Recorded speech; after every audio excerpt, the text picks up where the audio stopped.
Hello Astros, I'm Indumati Karthikeyan from Inkar IAS Academy. Today we are going to discuss about the 15th February current affairs. The topic taken from the Delhi edition. The topic is China's weaponization of e-supply. This topic comes under our GS2, India and its neighborhood relationship.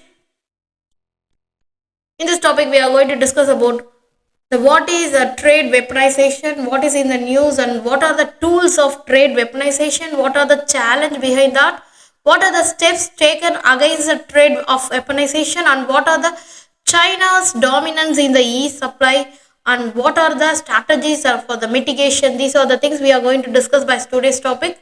First of all, why it is in the news actually. In the January in this year, news emerged as China's preventing travel by its citizen working as an engineer, technician, and also the Foxconn facility in India. It also reported that those already in India were being recalled and that there is a restriction extended to curb the export of the critical specialized manufacturing equipment over the China as a monopoly. There's a Foxconn.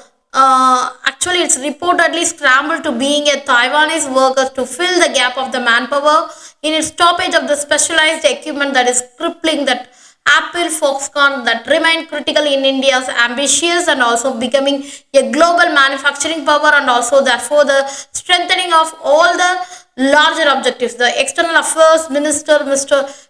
Shankar highlighted the rising globalization along with the weaponization has resulted in job issues and also dissatisfaction and also in many societies. First of all, what is trade weaponization? The trade weaponization is referred to the strategic use of trade policies and economic measures by countries to exert the political and economic pressure on others. Instead of trade being purely economic activity that aim to mutual benefit in the and also it becomes a tool of influence and also coercion and also the retaliation. First of all, what are the tools of trade weaponization? First of all, the tariff of sanction, that is the countries that impose tariffs, that is the sanctions on imports from a particular country to hurt the economy.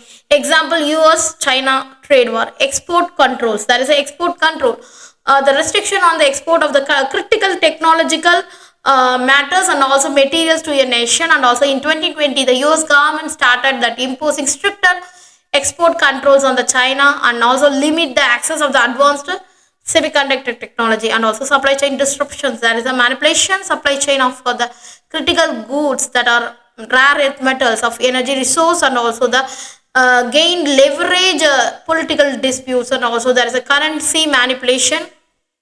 It boosts your nation's export competitiveness while hurting the importing country's economy. And also many cyber attacks. There is a targeting foreign countries through a supply chain vulnerabilities, and also there is a technological blacklisting that imposing restriction on the foreign firms which reliant that on Chinese suppliers.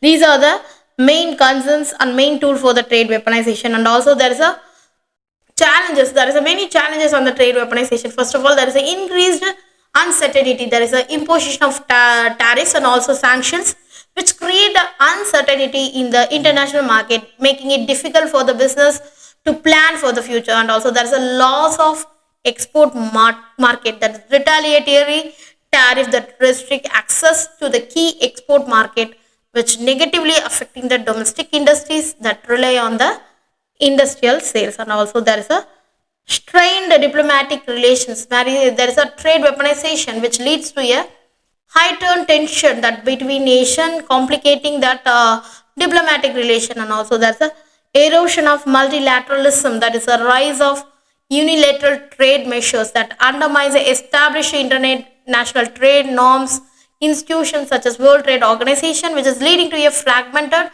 global trading system. And also there is a disproportionate effect, that is a protectionist measures that disproportionately affect the low income and also the communities, leading to a job losses and industrial exposed international competition. There is a steps taken against the trade weaponization.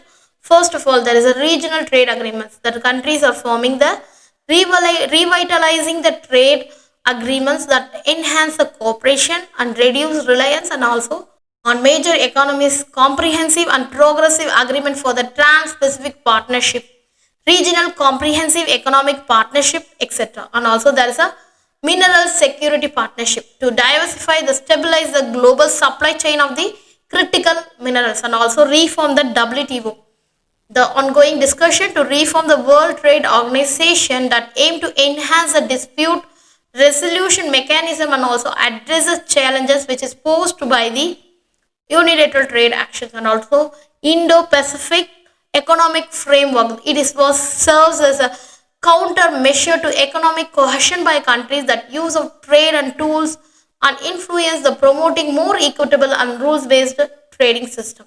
So there is a many China's dominance, that is a dominance in the e-supply chain. China has established itself as a dominant player in e-supply, that is it leads to the production of semiconductor, electronic components and also essential raw material like rare earth metals. The dominance gives a rise of significant influence over the global technology supply chain, and also it can be exploited for strategic purpose. There is a very global impact.